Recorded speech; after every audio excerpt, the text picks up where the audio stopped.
We choose to go to the moon in this decade and do the other things, not because they are easy, but because they are hard.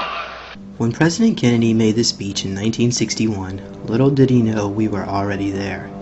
At that time, there was already a lunar base on the moon consisting of a joint alien, American, and Soviet Union base of 36,000 people, all of which were Aryan by birth.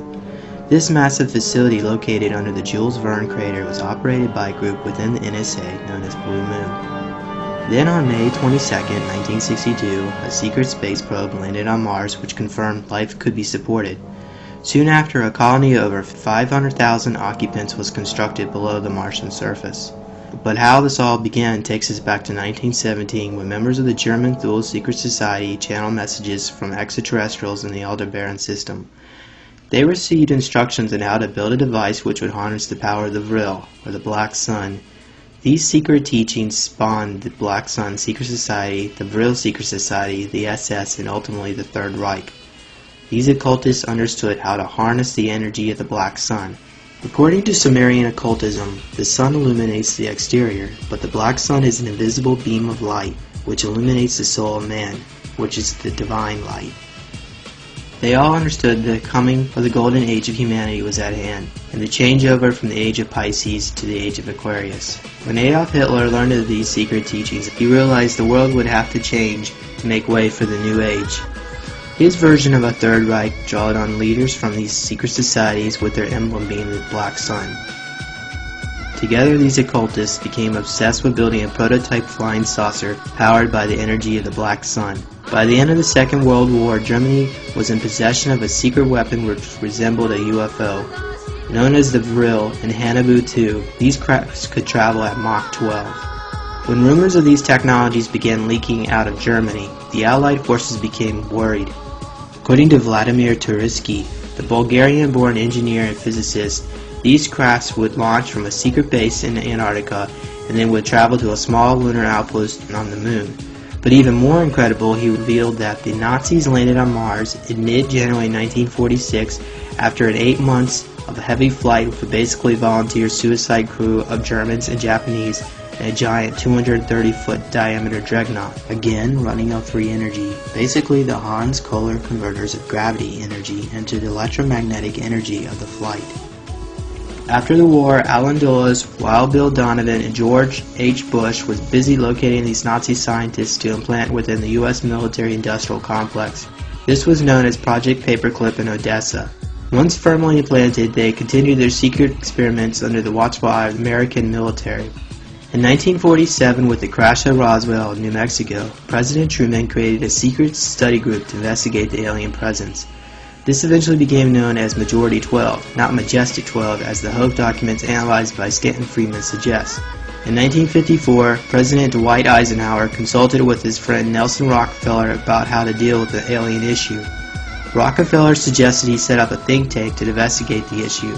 Bypassing Congress, President Dwight Eisenhower issued the secret Executive Memorandum NSC 5401/1, which contents remain classified under the National Security Act. These think tanks brought together their most brilliant minds.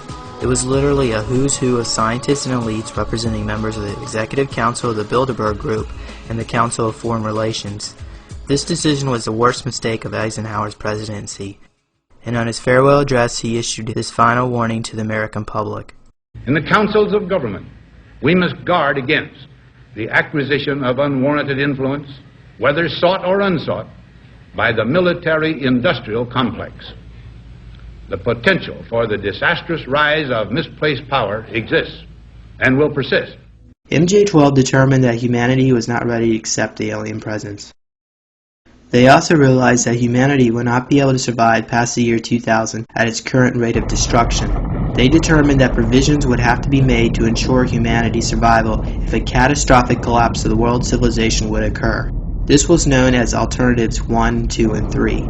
Alternative 1 would relieve global warming by detonating nuclear bombs in the stratosphere. Alternative 2 would build vast underground networks of cities and tunnels. Alternative 3 would colonize other worlds. MJ-12 ultimately decided to build underground shelters and pursue the colonization of other worlds. In 1954, under Project Sigma, the National Security Agency made first contact with the gray alien extraterrestrials.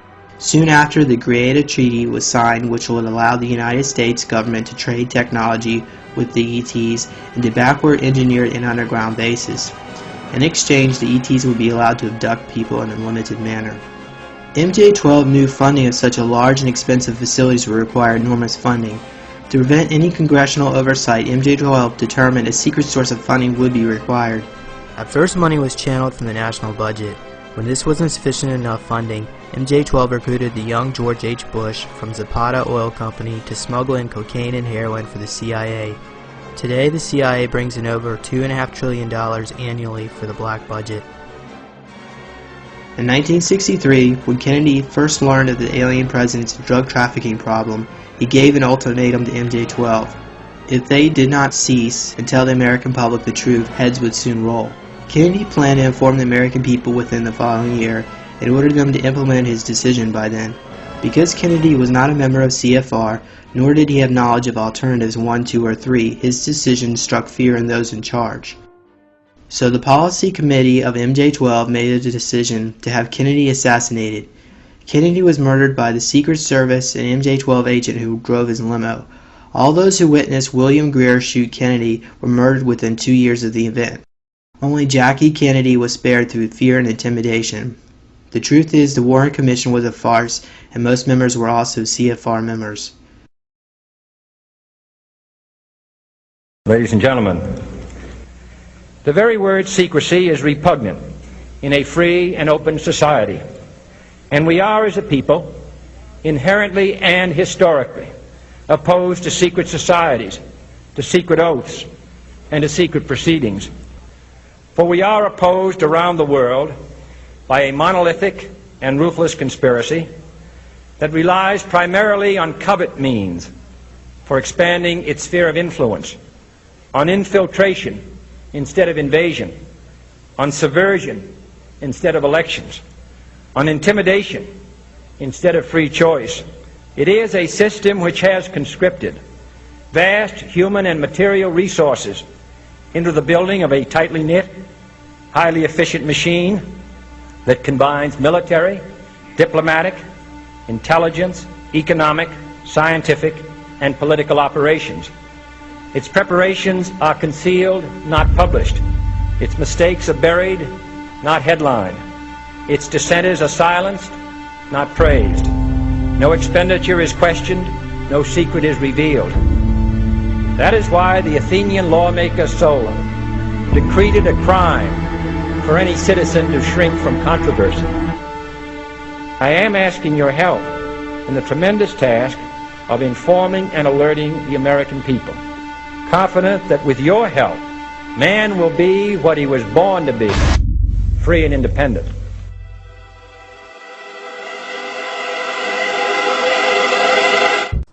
Since that time, MJ-12 and the secret government have become increasingly more and more powerful. America was given a space program, but NASA was for public relations only.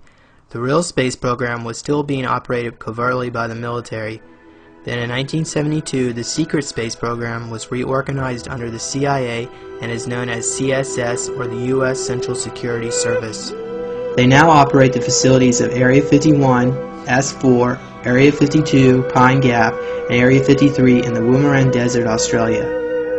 Their arsenal of craft included the TR-3B Astra, the TR-3B Chameleon, the Aurora SR-33A, the Lockheed Martin's X-33A, the TAW-50, and Note 128 craft, which means not of this earth, and the newer Northrop Quantum Teleportation Disk. The older crafts could travel in speeds of Mach 50 and above. Using quantum entanglement, the newer quantum teleportation disk is known to teleport instantly anywhere in the world and has cloaking capabilities. These disks are used for covert military abductions and chipping of individuals who know too much. In UFO lore, this is known as a knee lab, or military abduction. The good news is, today there is a covert war going on between the CSS crafts and the Russian Federation cosmospheres. In addition to that, the Galactic Federation of Light is also working to contain and neutralize the problem. Soon the Khazarian Zionist Bolshevik plot to create a new world order will be no more.